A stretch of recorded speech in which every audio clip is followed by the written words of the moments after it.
share 4 stories with you involving my interaction with passengers, both black and white. Story number 1.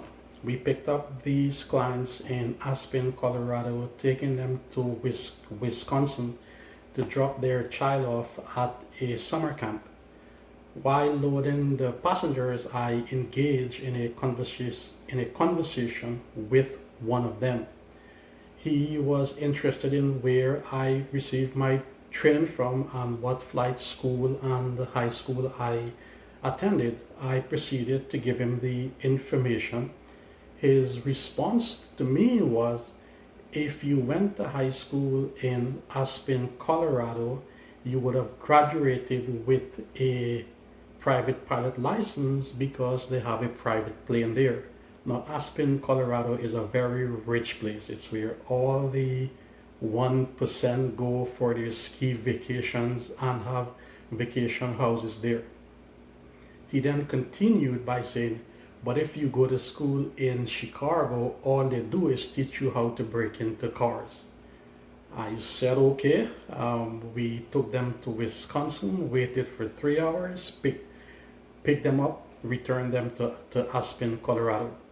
Did not interact with the passengers after that experience. Second story, we picked up about 4 or 5 individuals, young adults, all between the ages of 21 and 27. We were taking them to Eagle, Colorado on a ski trip. There was one particular young man with them. He is white also.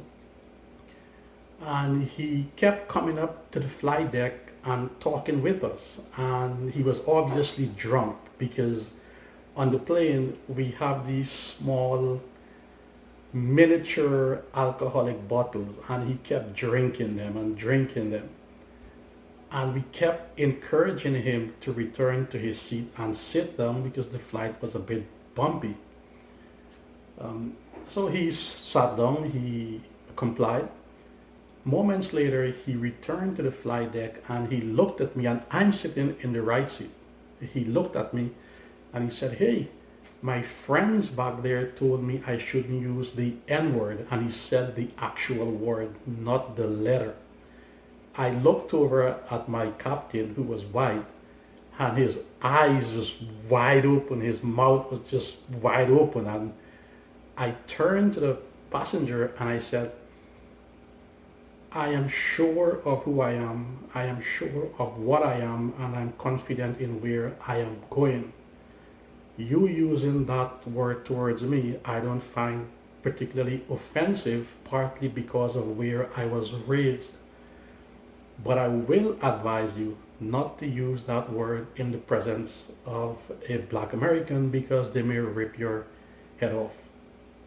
So we landed, disembarked the passengers, and my captain came up to me and he said, hey, do you want me to call the company? We don't have to fly them again.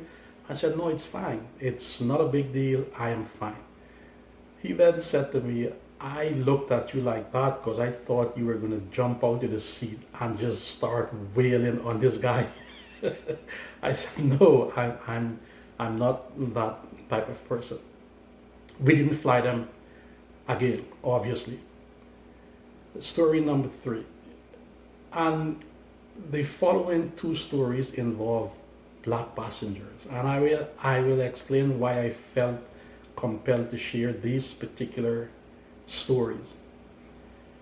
We picked up this passenger in Oakland. Originally, 3 days prior to this trip, the plan was to take them to Houston Hobby Airport in Texas. However, a day prior to the trip, they changed their destination to an airport that's about 30 minutes from Houston Hobby. Okay, fine. I, as the captain, I checked the weather for the new destination, and it was questionable whether or not we could arrive, whether we can land, because there was a thunderstorm heading towards the airport. I explained this to the client when they showed up. But the way this flight started was weird. I'm standing at the bottom of the stairs. and the client showed up. It's a very famous football player. And he ran towards me and he goes, "Oh, my black pilot, it's so cool." And I'm like, okay. At this point, I'm thinking, I'm just your captain. I don't see myself as a black pilot, as a white pilot. I'm just your captain. Anyway, he boarded. About halfway through the flight, my suspicions were confirmed that we weren't going to be able to land at their destination. I went back there and I told them, I said, "Hey, as I explained to you prior to departure, your destination is now weathered in. It's highly unlikely we will be able to go there." I said, "Okay, fine." I notified ATC and we changed our destination to Houston Hobby. Got there, landed, disembarked, got their luggage off. And I'm in the lobby doing the paperwork. And he came to me and he said, "Hey, the guy at the front desk, who is a white guy, said that the weather over there is good. Can we go over there?" I said, "No, we are not going there. The weather is not good and I'm not in the mood to die. So I'm not going." I thought that was the end of it. But then my dispatcher called and he said, "Hey, the client said you agreed to fly them to this destination." I said, "No, I did not agree to fly them there." I stood up and I'm standing alongside the counter at this point, and I'm watching the client interacting with the front desk receptionist, who is not a pilot. He's just a front desk guy, haven't a clue about flying. And he's telling him that, "Oh, the weather is good, the weather is good to go, you guys can land there." And I finally chime in and I'm saying, "No, it is not good." The security guard, who was a black guy, said to me in a very loud, aggressive tone of voice, "Who are you?" And I looked at him and I said, "I am the captain, and I'm telling you we are not going there."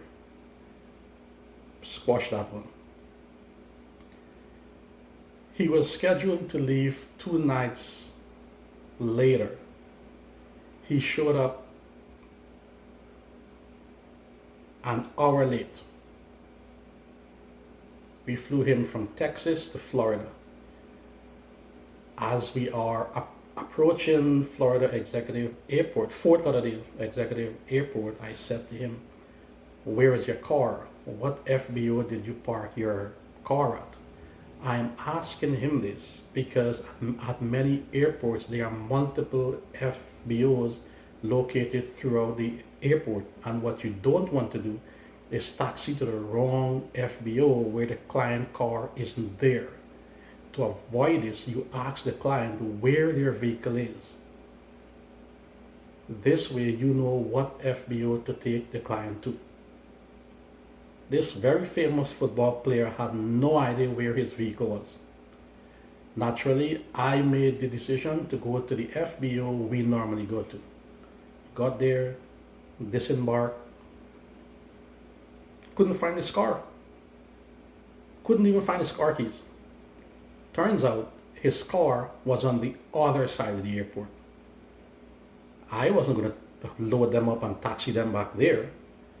The ground crew were kind enough to go over there, get his car, and bring it for him. And I don't believe he said thank you. Story number 4. I'm flying with this female captain. She is very tall, blonde hair, blue eyes, very nice, capable pilot. We picked up these black rappers and we're taking them to Georgia. And they showed up with all this luggage. I'm trying to load the luggage, and in the process of doing that, the captain realized we won't be able to take all of their bags.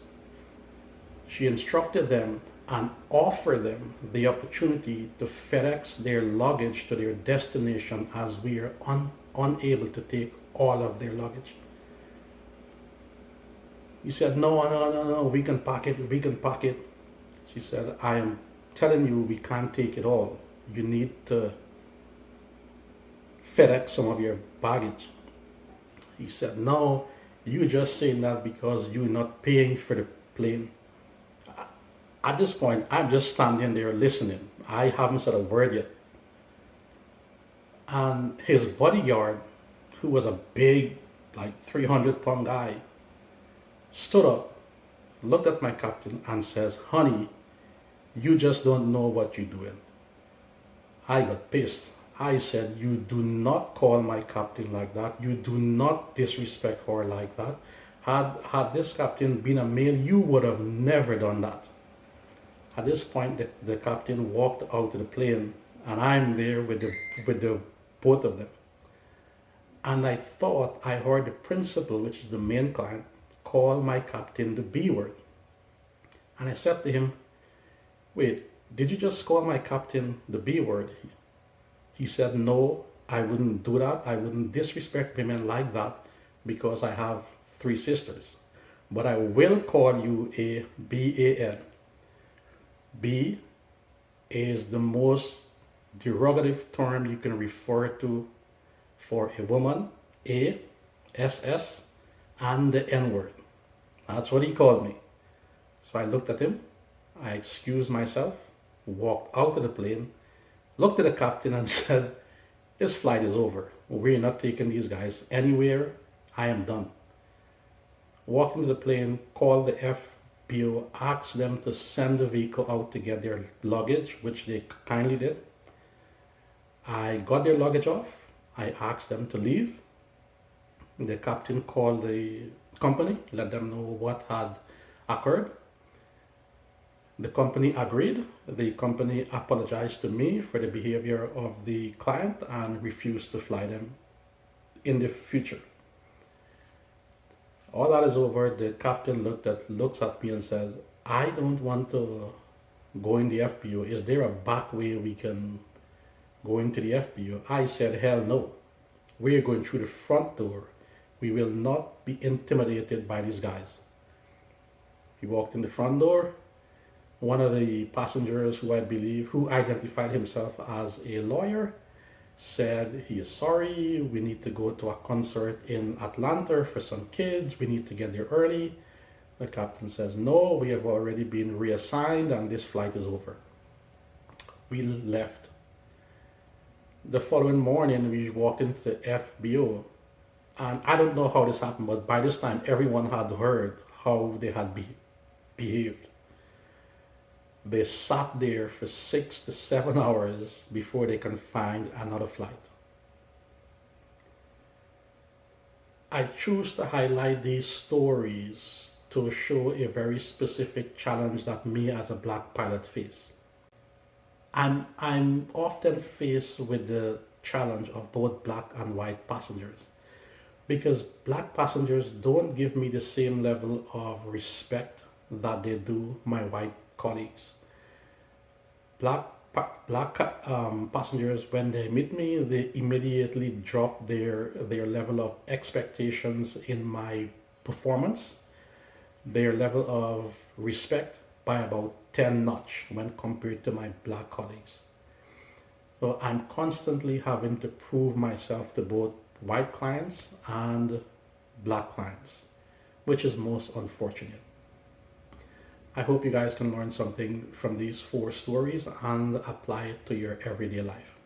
Until next time, be good.